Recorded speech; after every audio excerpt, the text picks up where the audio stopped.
I've been to the US and I had the opportunity to learn English there. I am a professional in English and I help people to feel comfortable and communicate with others as well. Okay, and you had the privilege to study by going to the US, which is an opportunity that many people dream of having. So I wanted to know, how did that opportunity come about?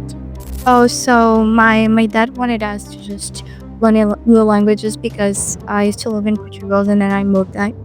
And he was just like, I want you guys to speak English. Wow, that's really impressive. But you were saying it as if it was full of a bed of roses, you understand? Yes. But because why do I say that? Because moving to a new country isn't always easy, because you have to adapt to a new culture and the language. So I wanted to understand, what biggest challenges did you face regarding the culture and the language itself? Ladies and gentlemen, welcome to Look Forward Podcast, a space where you do not only practice your English, but you have the chance to learn from the experience of the professionals that we have. And today, you're going to have the privilege to learn and hear the experience of a professional who has been to the US. She's an English teacher and she's starting her career as a teacher. And you're going to have the privilege to listen to her now. Miss Maria, I would like to once more thank you for coming. I feel honored because I know that you always have your hands full of work. So I would like to start by, since I've mentioned that you have been to the US, people are curious about knowing who you are. So I would like you to tell us a little more about you.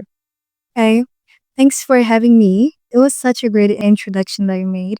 Yep. So I've been to the US and I had the opportunity to learn English there.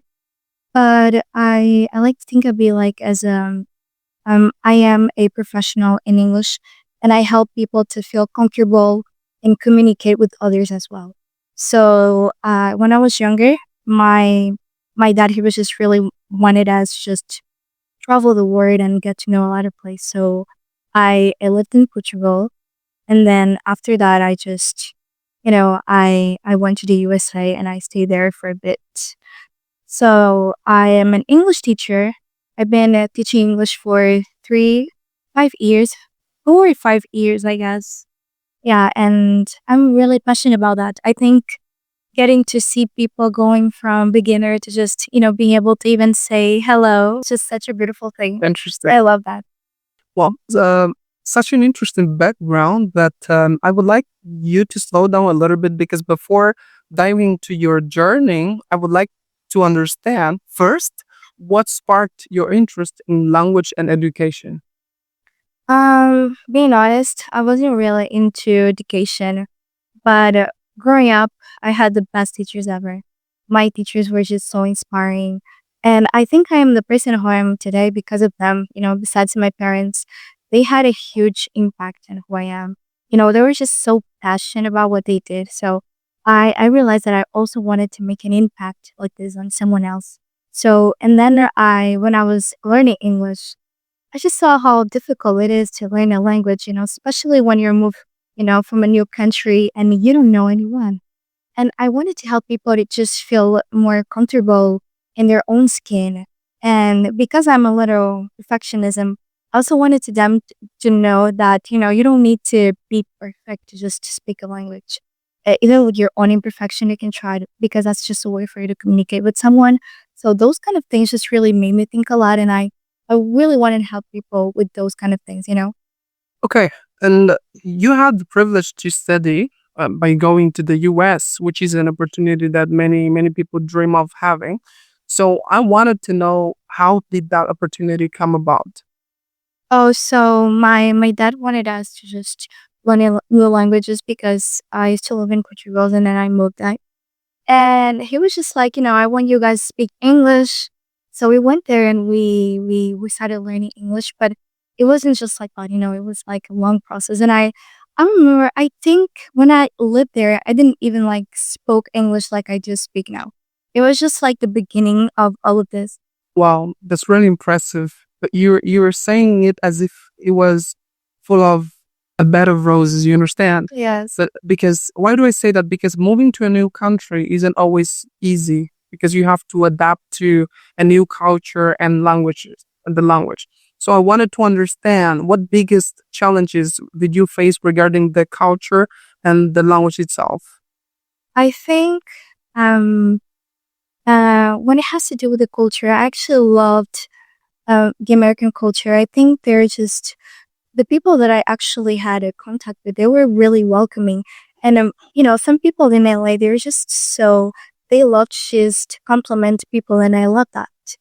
But one of the hardest things for me was definitely the language because, like I said before, I just like to do things on my way, and I love when things are just perfect. So the first months for me at school, it was unbearable because I just wanted to be with my friends because I couldn't understand anything. I couldn't understand anything. I couldn't speak anything. I would just spend the whole entire time quiet on my place.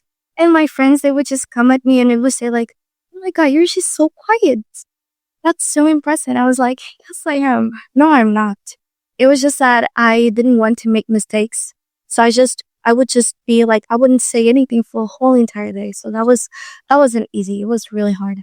I believe that the time you spent in the US has changed your perspective on how you see the language. So I wanted to know how studying and living in the US has influenced your approach on learning and teaching the language.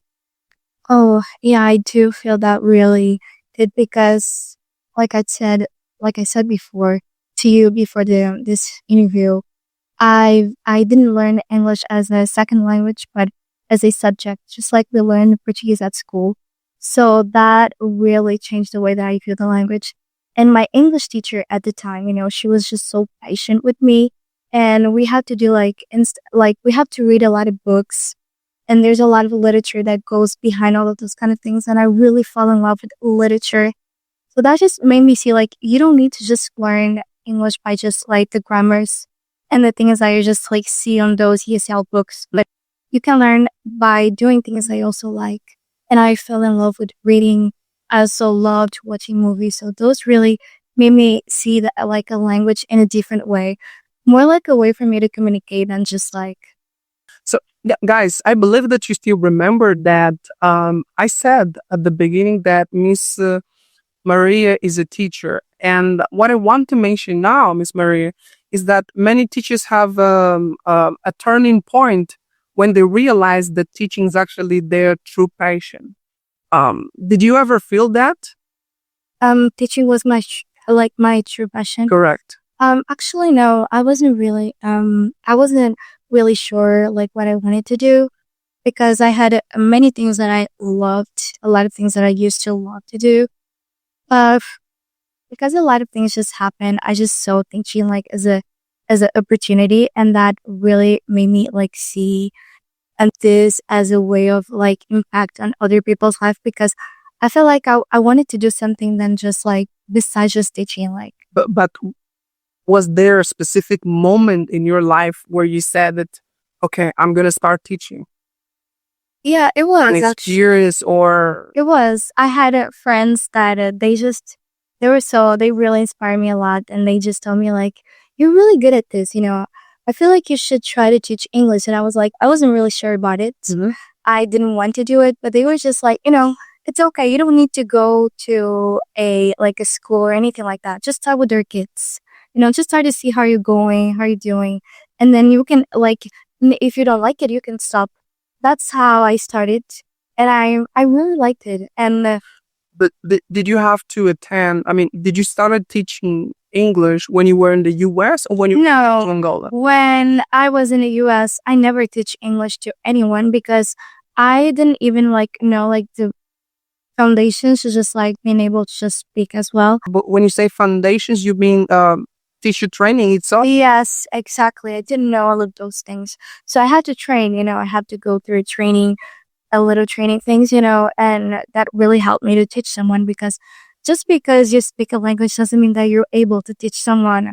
And I always tend to say that to a lot of people who come at me and say, I speak English and I'm thinking about giving classes. And I say, you have to prepare yourself because you have like a responsibility. Correct. You need to make sure people are actually learning and getting something from you. You're not just there to just make money. At the time when you felt ready to teach, you decided to start with kids or with the adults? Both. I actually decided with kids and adults as well. You know, one of my first students was a woman with like 53. She was 53 years old, and she was, a little familiar with it, and she wanted to learn some stuff. So I I started giving classes to her and to her daughters as well, and then some of people, around my neighborhood. Yeah. You know, many people dream of studying or living in an English speaking country, but they don't know where to start. If one of your students wanted to study in an English speaking country, what would be your advice to them? Well, I would say for them, especially if they're younger, I don't recommend parents, sending their childs in a really young age like my parents did it like me, to study in your country and learn a new language. I think great things are, like summer camps. There's a lot of programs, around like the world about summer camps. And that is so great for you to send in your child. They're going to learn about different cultures. They're going to interact with different kids. And that is so much better than just, sending them in such a young age to a new country. But okay, you through the experience you had, you also decided to have your own school. So I wanted to know what made you decide to open your own school. So I was looking around, about different schools, and I just realized that, I wasn't really, I wasn't that eager to work with like a company or anything like that. I wanted to start like things from my own. So that's when I decided to open my school because I wanted to make people feel comfortable to communicate in English. That was my goal. Instead of just making people focus into books, text, obviously those are things, grammar is important. But to me, it was like, I want my students to be able to feel powerful when they're communicating with someone else. Um, every business comes with the challenges, Yes. and I believe that opening your school wasn't easy. In fact, so I wanted to know whether you found many difficulties on when you decided to start your own business on having an English school. I did. I did. One of them, I didn't had anyone to just found like to create like I didn't have like a capital for my business. So I talked to my parents and they invested on me. They invested in my company and they said, you're gonna like and they actually gave me a lot of advice. And I also talked to some of the people, my old teachers and people that are like in this field, they helped me a lot. Okay. But going back to your experience on the US, do you think that it has shaped your approach on teaching? Definitely, because yes, it did. My teachers, just like I said, the people around me, they were like, they weren't just there. Like sometimes I see like I had teachers that were just, they were just there because just to receive just like the paycheck, just to receive their paycheck. But I had the opportunity to be with people who were just like they were passionate about what they did.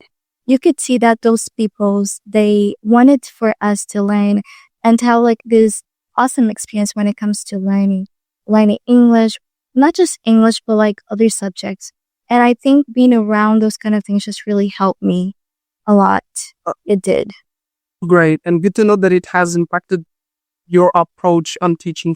You know that there are countless English schools out there, and each of them has something great, I would say, to offer. Yes. But what do you think your school, or even you as the owner, as an English teacher, have that sets you apart from the majority?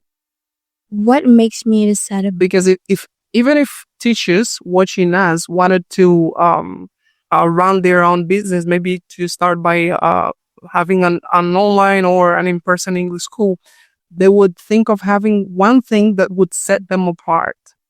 In your opinion, what thing would that be?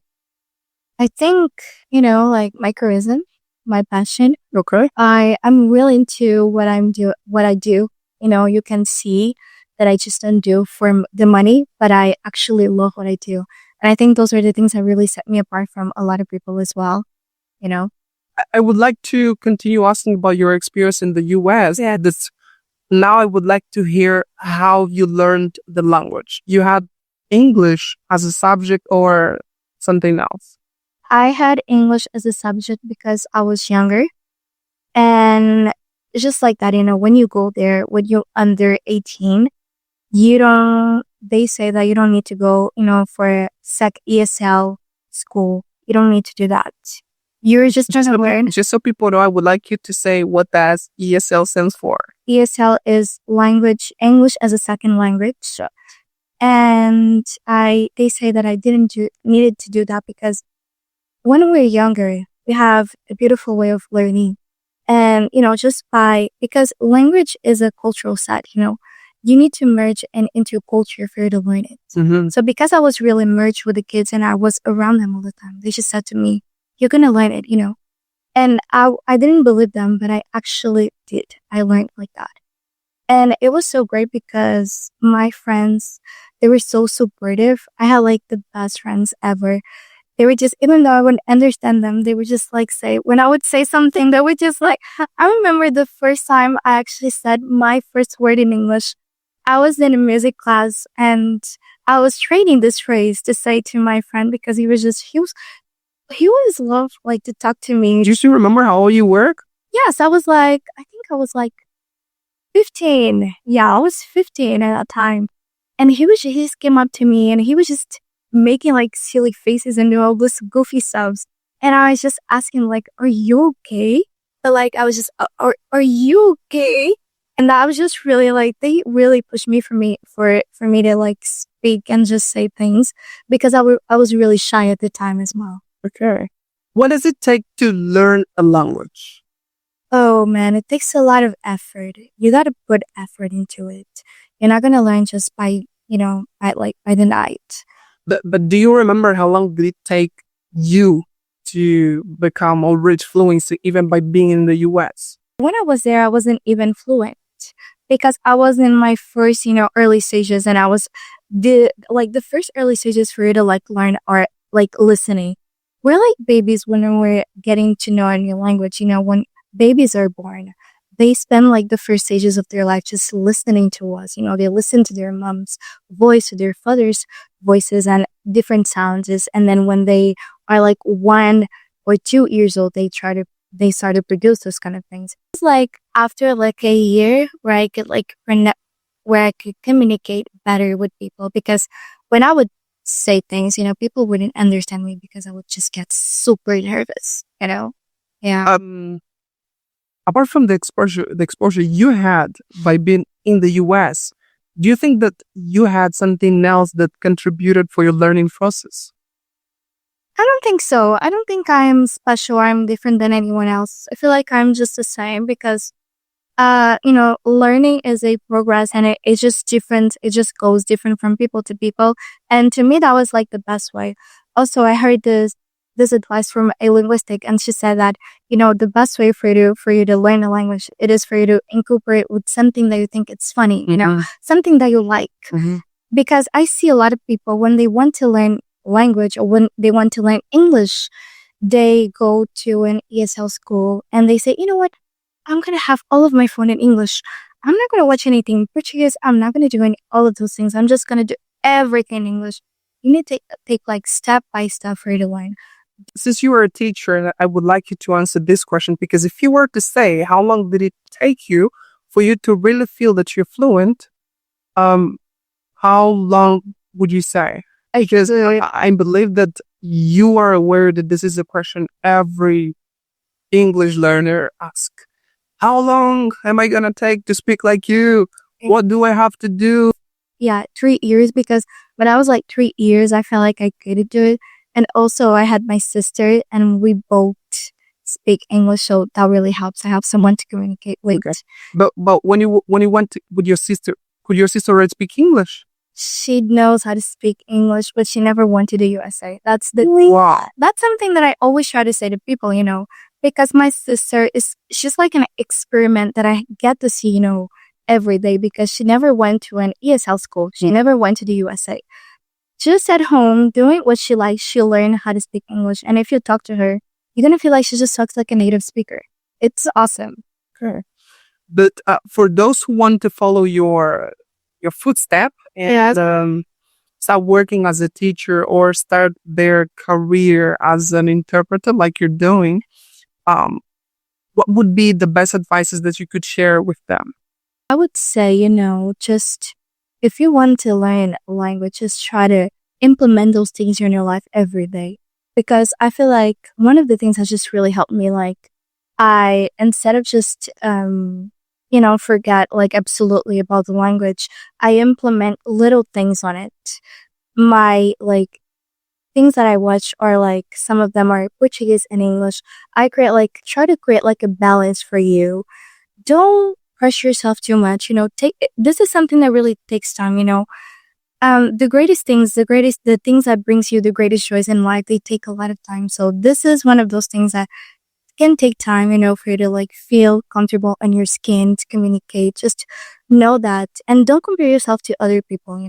Well, one thing I wanted to know, because I'm very fond of, is interpretation. Yes. Now I wanted to know what made you decide to move from teaching to interpretation. I was actually really curious about interpretation because I was reading an article that said, interpreting is just like it can be really hard, it takes a lot of it can be challenging. So I wanted to challenge myself with that. I wanted to go on stage and just being able to translate that. And then I actually, And you even mentioned going on stage. yeah, Is that how you wanted? I mean, how you want to start it? Like interpreting from a stage or from a booth? What do you prefer? because I wanted to do something outside of my comfort zone.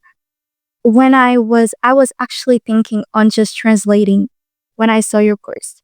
Many English teachers want to start their career as a translator, interpreters as well nowadays. It has been very, very common lately. So I wanted to know from your experience, since you decided to attend an interpreting course, what would you say to those teachers or professionals in languages out there who want or dream of starting their career in translation and interpretation? What would be your advice? If you think about, doing for a really long time, just go for it. Don't hesitate. Don't think you're not going to be good enough. Just challenge yourself and really try to go for it.